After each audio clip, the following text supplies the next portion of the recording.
Hello बच्चों, तो आज हम करने जा रहे हैं अपनी डायरेक्टरेट ऑफ एजुकेशन की वर्कशीट नंबर 29 जो ली गई है आपकी जैव प्रक्रम यूनिट से।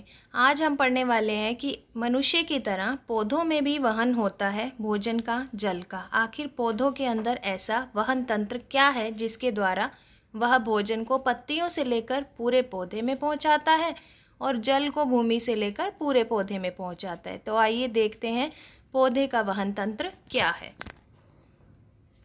बच्चों, पौधों के लिए नाइट्रोजन, फॉस्फोरस, दूसरे खनिज लवणों के लिए मृदा प्रचुरतम स्रोत है। यानी पौधे को अगर वृद्धि के लिए नाइट्रोजन चाहिए, फास्फोरस चाहिए या खनिज लवण चाहिए तो वो किससे ले लेते हैं? मिट्टी से, मृदा से। तो नाइट्रोजन, फास्फोरस और जितने भी खनिज लवण हैं वो कहाँ से ले लिए पौधे ने? मृदा से। ठीक है।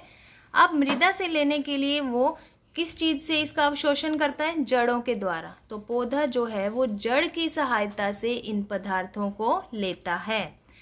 मृदा के संपर्क में आने वाले अंगों में और क्लोरोफिल युक्त अंगों में दूरी बहुत कम है। मृदा के संपर्क में कौन होता है बच्चों? जड़। और जड़ से क्या जुड़ा है? तना। तने के ऊपर क्या है? पत्तियां। पत्तियों में क्या है? क्लोरोफिल। इसका मतलब मिट्टी से लेकर के पत्तियों तक के बीच की दूरी अगर बहुत कम है, पौधा हमारा जो है उसमें पत्तियां और तना इनके बीच में दूरी बहुत कम है, तो ऊर्जा और जो कच्ची सामग्री है बेटा वो आसानी से वितरित की जा सकती है।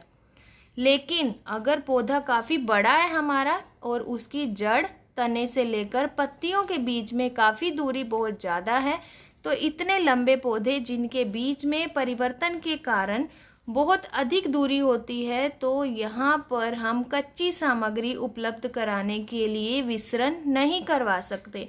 ऐसी स्थिति में हमें एक बड़ी प्रणाली की आवश्यकता है जो दूरी वाले पौधों में क्या कर सके? परिवहन। और उस प्रणाली का नाम क्या है बेटा? जाइलम और फ्लोएम। बच्चों, जाइलम और फ्लोएम दो पादप ऊतक हैं। ज से जाइलम, ज से जल। तो जाइलम जो है वो जल का वहन करता है, वो मिट्टी से जल लेता है और पौधे के सभी भागों तक पहुंचाता है। जाइलम बेटा एक ही दिशा में काम करेगा, मिट्टी से जल लेगा और ऊपर तक ले जाएगा। तो ये ऊपरी मुखी एक ही दिशा में काम करेगा जल को ले जाने का। और अगर बेटा हम फ्लोएम की बात करते हैं, फ से फ्लोएम, फ से फूड। इसका मतलब जो फ्लोएम है हमारा वो क्या करता है? पत्तियों से भोजन लेता है और ऊपरी मुखी भी हो सकता है और अधोमुखी भी, क्योंकि इसे पत्तियों से भोजन लेकर पौधे के ऊपरी भागों में भी पहुंचाना है और पौधे के निचले भागों में भी पहुंचाना है। तो फ्लोएम बेटा दो दिशाओं में काम करेगा, ऊपर भी और नीचे भी। और फूड यानी भोजन का क्या करेगा? वहन करेगा। जाइलम, ज से जाइलम, ज से जल। जाइलम जल लेगा मृदा से और ऊपरी मुखी ऊपर की तरफ एक ही दिशा में ले जाएगा। ठीक है बच्चों, आपको तो पता ही है कि पौधे प्रचलन नहीं करते। प्रचलन का मतलब क्या है? कि पौधे चल नहीं सकते। पौधों का शरीर अनेक ऊतकों से, मृत कोशिकाओं से बना होता है। अब इतने बड़े शरीर के साथ और एक ही जगह पर खड़े रहेंगे तो बच्चों इनको ऊर्जा की आवश्यकता तो होगी, लेकिन हमसे कम। हम क्या करते हैं? गति करते रहते हैं, तो हमें ऊर्जा की आवश्यकता भी ज़्यादा है, भोजन की भी ज़्यादा है। लेकिन पौधे एक ही वस्तु, एक ही स्थान पर खड़े रहते हैं, इसीलिए इनको ऊर्जा की आवश्यकता कम होती है। इसीलिए इनकी जो वहन प्रणाली है वो क्या होती है बच्चों? धीमी होती है। चलिए अब हम पढ़ते हैं आखिर इनकी ये जो वहन प्रणाली है जाइलम और फ्लोएम ये कैसे काम करती है। बच्चों, पादप यानी कि पौधे क्या करते हैं? पत्तियों में भंडारित ऊर्जा वाले पदार्थ और जड़ों से कच्ची सामग्री, दो चीज़ों का चालन करना है बेटा इनको। एक तो पत्तियों से भोजन और दूसरा जड़ों से पानी। पानी मैंने बताया आपको कौन सा ऊतक ले जाएगा? जाइलम। क्या करता है जाइलम? मृदा से जल लेता है और खनिज लेता है और पूरे पौधे में उसका वहन करता है। फ से फ्लोएम, फ से फूड। फ्लोएम क्या काम करता है प्यारे बच्चों?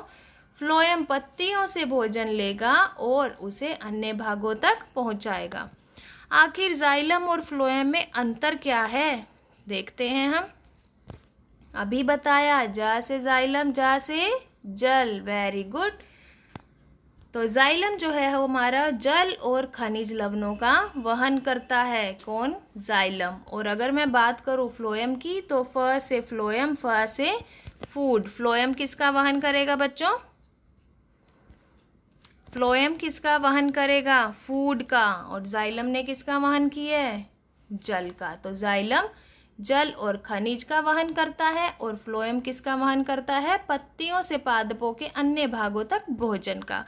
जाइलम बेटा एक ही दिशा में काम करेगा, ऊपर मुखी। ऊपरी मुखी मतलब ये मृदा से जल लेगा और कहाँ तक पहुँचाएगा? पत्तियों तक। तो ये ऊपर मुखी ही रहता है।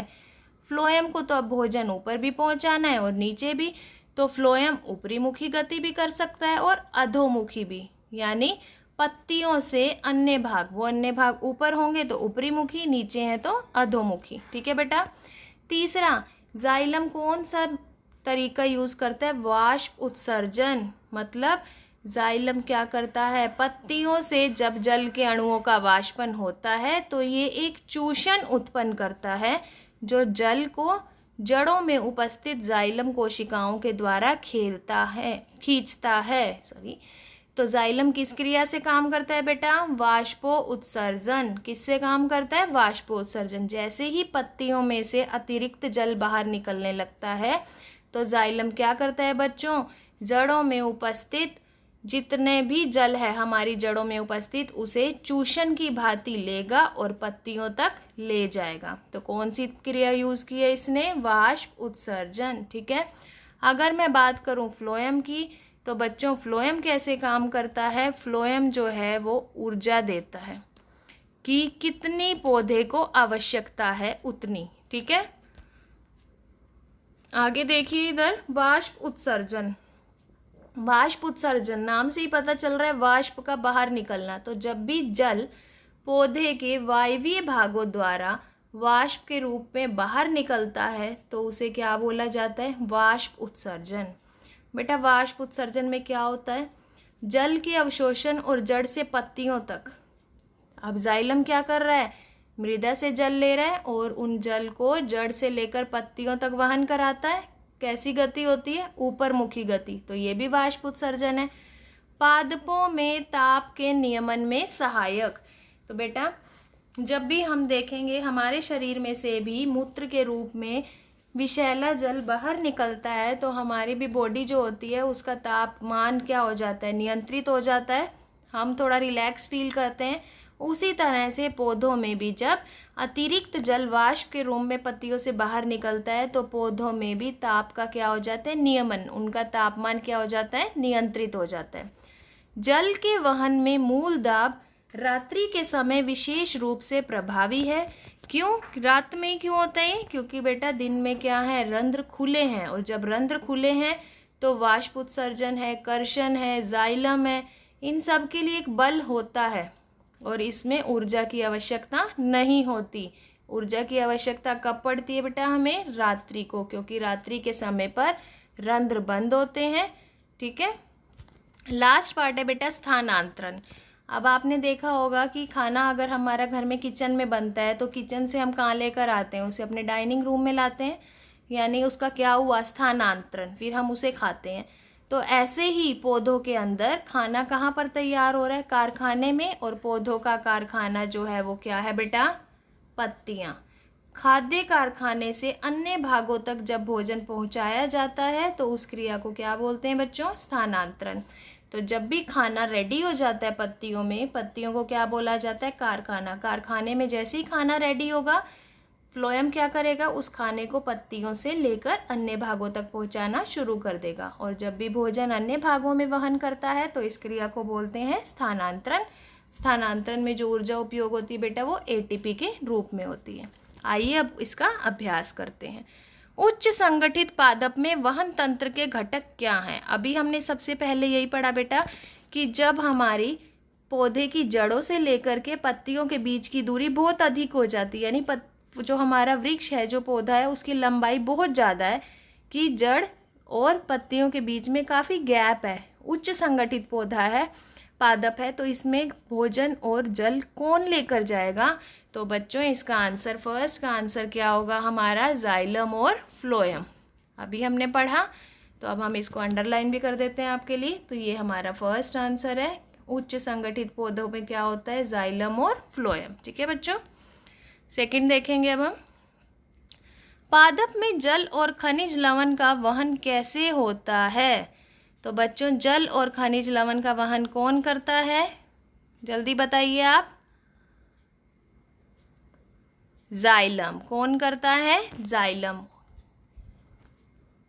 क्वेश्चन भी उन्होंने हमने यही पूछा है कि पादप में जल और खनिज लवण का वहन कैसे होता है।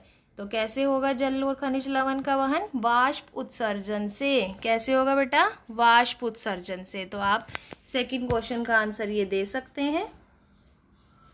ठीक है।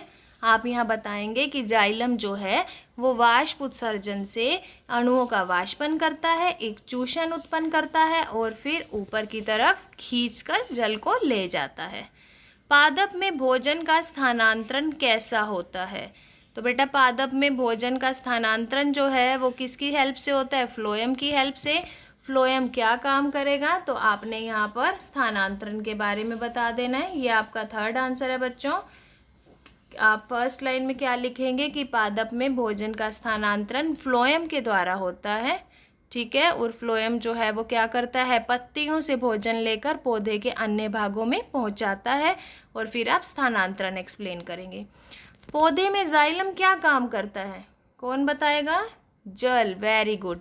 जाइलम और फ्लोएम में वहन में क्या अंतर है? तो बेटा आपको जाइलम और फ्लोएम में ये अंतर दे रखा है। आपने यहाँ से जाइलम और फ्लोएम का अंतर लिखना है। ये आपकी जो टेबल है ये क्या रहेगी? आपके फिफ्थ क्वेश्चन की आंसर रहेगी।